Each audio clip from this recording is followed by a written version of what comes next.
Welcome in and welcome back. We are here with episode 2 of Ask Adrian Anything, and if you have a question for Ask Adrian Anything, be sure to leave it in the comments section below. This started off as an Ask Me Anything to celebrate 150 subscribers here on this, my second channel, and if you are only aware of me from this as my second channel, I am also on Strip Cover Lit, where I do book reviews, poetry reviews, short story reviews, and the like. But we're here for a multifaceted question that I promise you I'm going to do an absolutely stunning job of not answering at all. This comes to us from Starstream Live, and I have to take a moment to thank Starstream Live as he's been leaving comments on many videos, and I appreciate that to an extent that I cannot exaggerate. There is a lot of time spent making content, especially when you do something as long and drawn out as reading books for content on YouTube, and a lot of it feels like shouting into the void. So if you have a favorite YouTuber, make sure you hit the like button for him, make sure you comment, and I will promise that I will start. I've neglected to respond over the past few months to a great deal of comments, but I promise you I'm going to get back to most, if not all, of those comments. And that is an empty promise, but I'm going to do my best. The first question that comes to us from Starstream Live is, what is your favorite novel? Now, I am going to be doing a series over on Strip Cover Lit, and I don't want to spoil everything about it, but what I'm going to be doing is my top 25 novels, my top 50 short stories, and my top 100 poems. And the spot of top novel, I've been debating since November, and I don't know that I have an answer. I'm going to present the top 3, but I do not have one of them, and I don't know where the hell it's at. But I will start with the most obvious of these novels, if you have spent any time at all listening to my dumbass talk about things on the internet, and that is Fight Club by Chuck Palahniuk. This is a novel that I love because I found it exactly when I needed it, which was probably, to the surprise of no one, after the movie.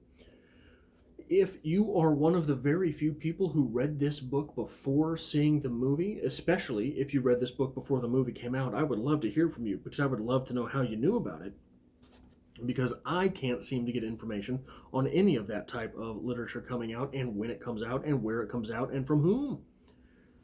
But it is a book about redefining the self, giving in to nihilistic tendencies, and finding the useful construction behind nihilistic tendencies, which is something that is very underrated in the Jordan Peterson type of nihilism that often gets presented.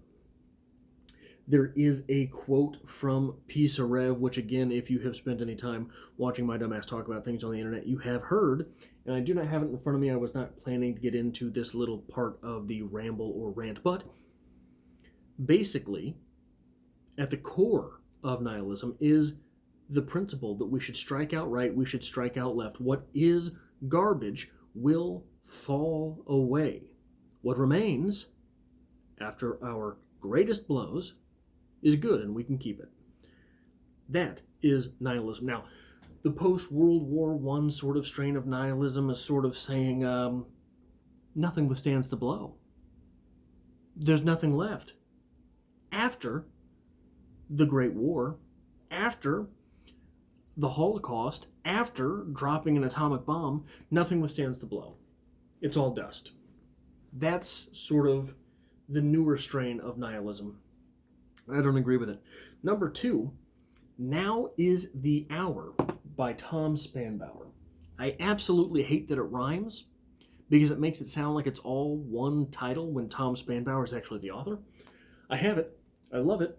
I know that I have read the opening paragraph on Strip Cover Lit 1,000 times because it's amazing.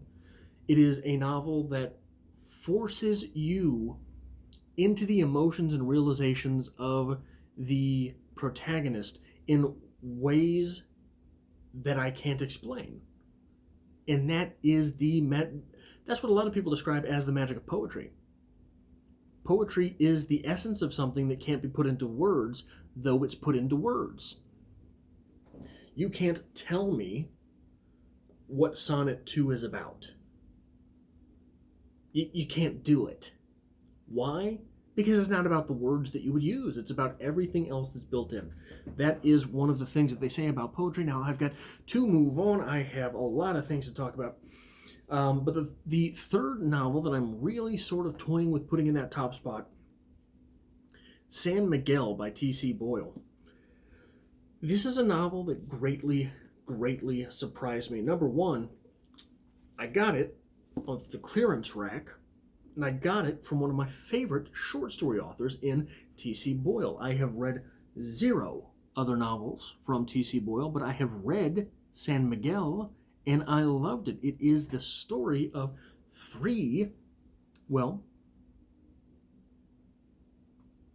2 individuals and 1 family. And the family is the story which concludes the book. And boy, it's the best. Oh, man. But you really feel in tune with these characters. And T.C. Boyle does just such a wonderful job of presenting a beautiful melancholy. And it's the palette with which I wish I could write. But I can't. I don't have those tools. Number 2, Starscream Live asks, what is your favorite movie? And I can't say that I have one. So what I'm going to do is I'm going to present a top 10 that I can watch at any time, at any moment.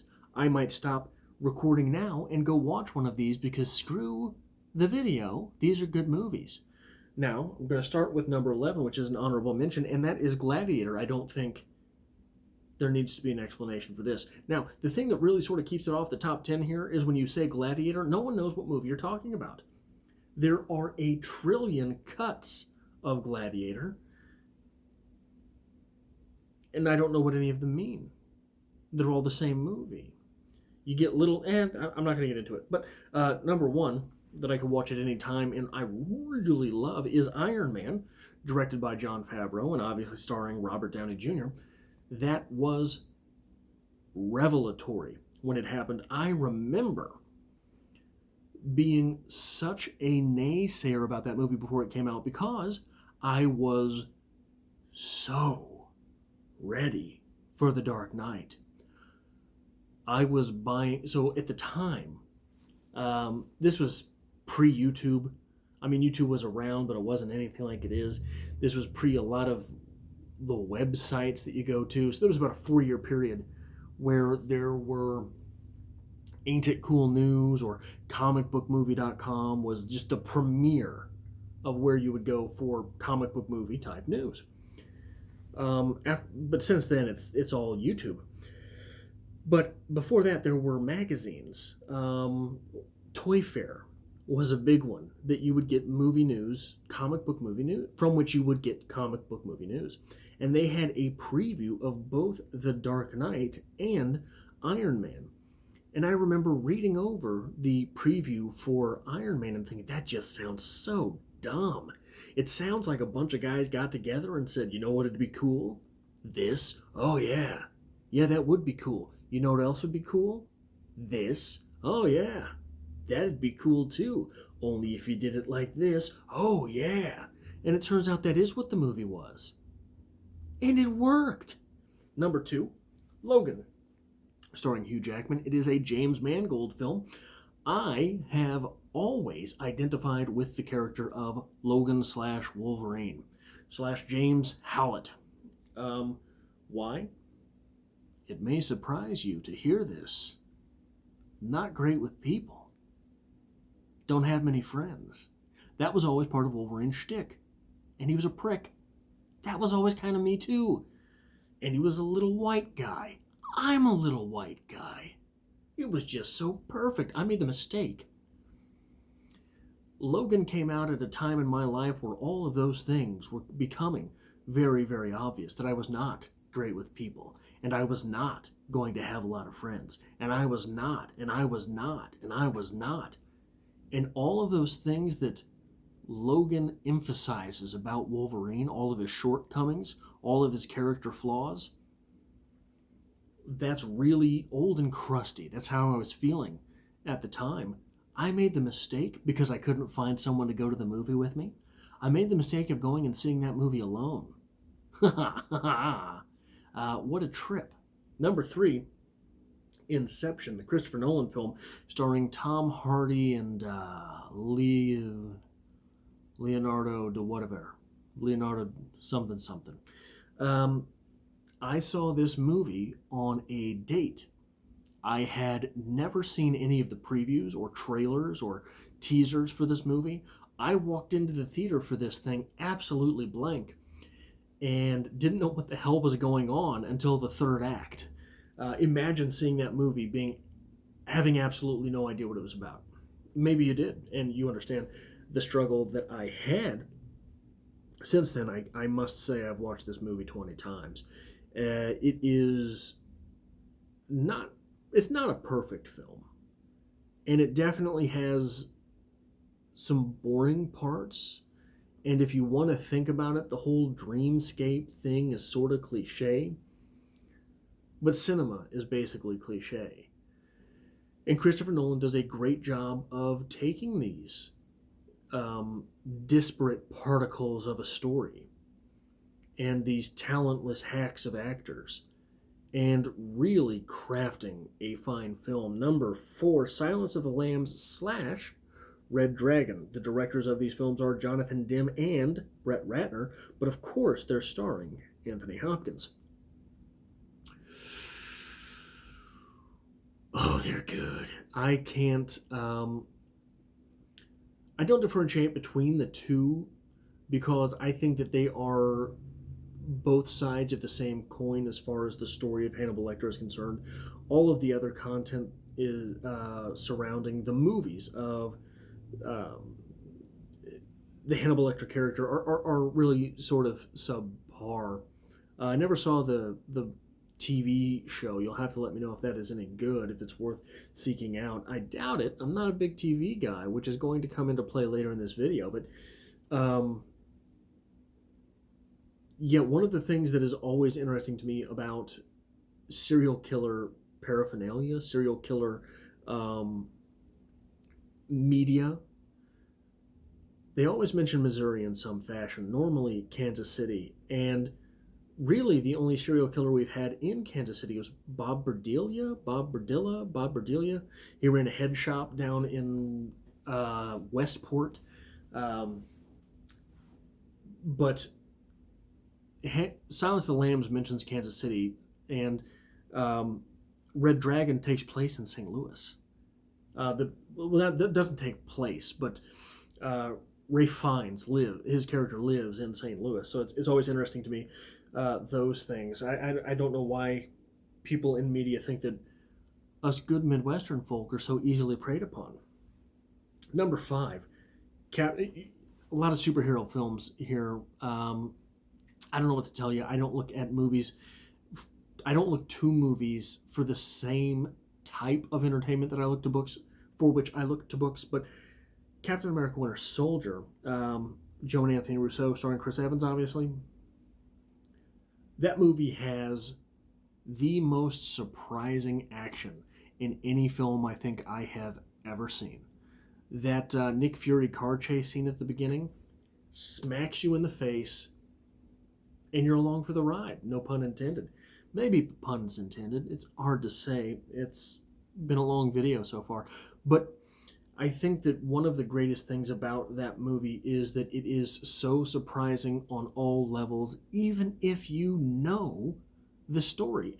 Most people that walked into that movie, because it wasn't a great financial success. Go back and look at the numbers. I think it made $259 million in the United States, which is by no means a bomb, but compare it to the other Marvel Cinematic Universe movies. The characterization is so fresh in that movie. They really took what Captain America has the potential to be a very flaccid character. They took what was a great outing in Captain America the First Avenger and evolved everyone in the film that carried over. Everyone that knows the comics knew Bucky was the Winter Soldier, so they never really made it that big of a, like, it's a reveal in the movie, but nothing hinges upon the reveal, which was brilliant. And like I say, the action is incredibly surprising. Number 6, The Dark Knight, another Christopher Nolan film starring Christian Bale, obviously. I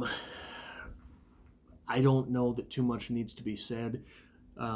This is probably in an entire generation's top 10.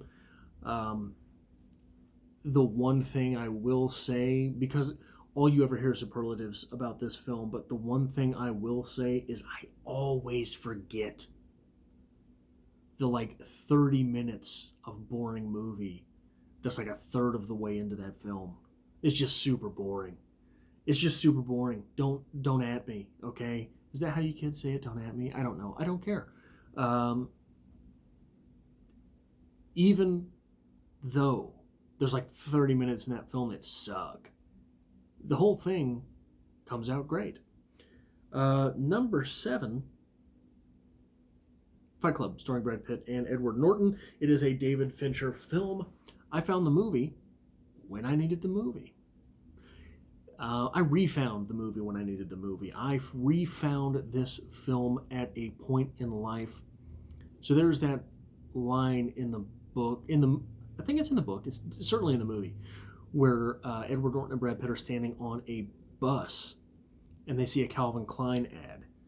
And ironically, supermodel Tyler Durden says, self-improvement is masturbation. Self-destruction. And the irony to that line really draws emphasis to the fact that, yeah, you should be improving yourself, but it shouldn't be seen as self-improvement. It should be for the means of improvement. You don't do crunches to have abs. You do crunches because with a stable core, you're more athletic overall. Now, I've gotten away from those crunches, but that is not the point. The point is, it's a great film. Number 8, American Psycho, another Christian Bale film, directed by Mary Hamilton. 4chan memes aside, American Psycho would have lived forever in the American psyche. It really would have. It does so the novel by Bret Easton Ellis is great. The novel does all of the things great that a novel can do, getting you into a character, expressing the paranoia of knowing all of your thoughts but not knowing anyone else's. That is really part of the novel. I wish I had prepared a few more thoughts on this, but so the movie does exactly what a movie should do with that paradigm, presenting a character that is constantly surprising on film, because that character is someone with whom the audience must travel. If that character is someone with whom the audience must travel, that character has to be impossible to look away from. And for sure, he is. But what we do with that, by identifying with the weirdo, is we're able to other all of the normal people in the film. When you other the normal people in the film, Even though we're watching the actions of a psychopath and a serial killer, we become paranoid of the normals, the normies. Isn't that brilliant? I gotta move along. Number 9, The Wrestler, starring Mickey Rourke and Darren Aronofsky, or a film by Darren Aronofsky. I could watch this film just whenever. Mickey Rourke does such a good job of portraying a beaten man that, despite the fact that he's beaten, refuses to accept it. And this film feels like a short story. If you know what I'm saying with that, all of the energy that a short story has and the surprise ending that short stories normally have, paired with the fuck you attitude that a short story often has. God, I mean, this feels like, it feels sort of like A Real Doll by A.M. Holmes, that short story. But it's nothing like it. I can't explain it. Number 10, Mommy Culo Grande 3. Moving along to question 3, favorite TV show. I have not had a television for the greater part of 15 years, nearly 15 years exactly, maybe more. So the last 3 TV shows I remember watching are X-Files, Scrubs, and The Chappelle Show. Take that for what it is worth. The final question that comes to us from Starstream Live. Who is the greatest wrestler of all time, and why is it Ric Flair?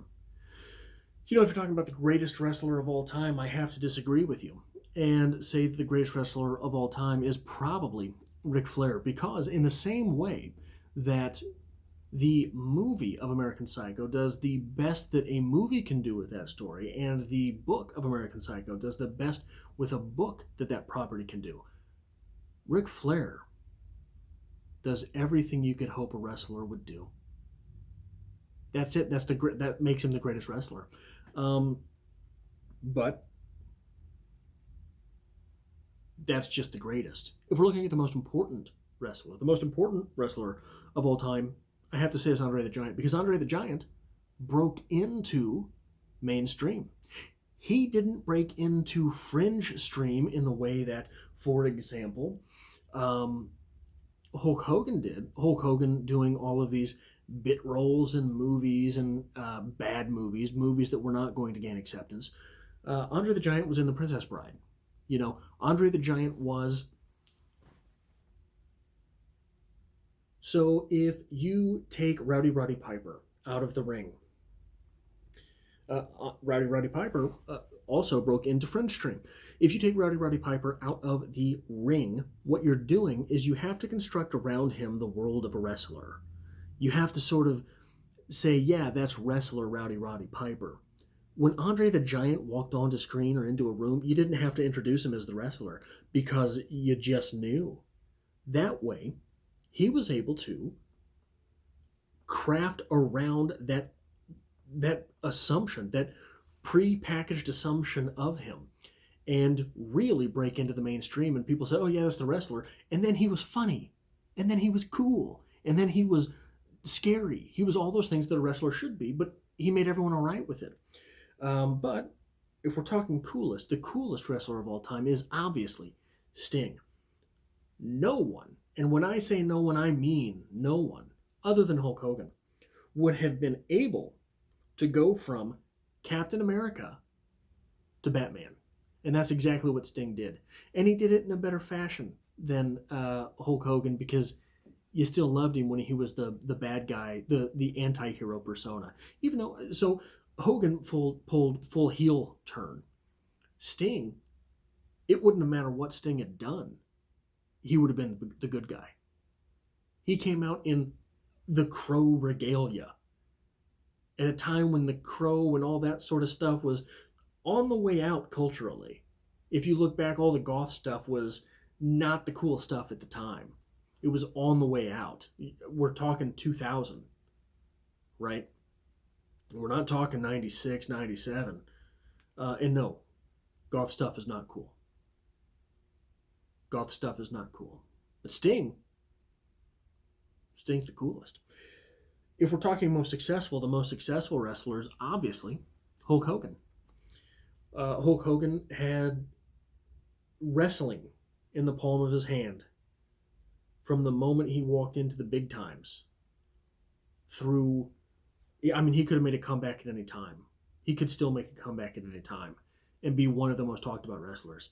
And he can do anything he wants. He could be on a TV show if he wanted. He could be in movies if he wanted. He could do all this stuff if he wanted. He'd have to create probably vanity projects, but he could do it, and they would be semi-successful. The best wrestler of all time, obviously, is Dean Malenko. Dean Malenko, the most technical wrestler of all time. Go ahead and YouTube it. The best wrestler of all time. The Ultimate Wrestler, ironically, was the Ultimate Warrior. Counterintuitively, was the Ultimate Warrior. And if we're going with most influential, I think it's pretty obvious, and I probably don't have to say it, but the most influential wrestler of all time is Juventud Guerrera. Now, if you have a question that you would like me to answer, as I'm turning the Ask Me Anything into a series here on the channel, because I had so many questions that warranted a full response. And here we go. I mean, we're 26 minutes into this video, and I've answered one person's question. I was not going to be able to get through any type of actual answers in one video for these questions. So I think I'm going to be doing this as at least a weekly feature. So if you have any questions that you would like to ask me, leave them in the comment section below. You can also follow me on Stripped Cover Lit, which is where I do book reviews, short story reviews, poetry reviews, talk about writing, things like that on YouTube. I am on Twitter at Adrian Anyway, at Stripped Cover. I am on Instagram at _Adrian_Fort_, and at Stripped Cover Lit. So I hope to see you back next time for the next installment of Ask Me Anything. Also, Juventud Guerrera.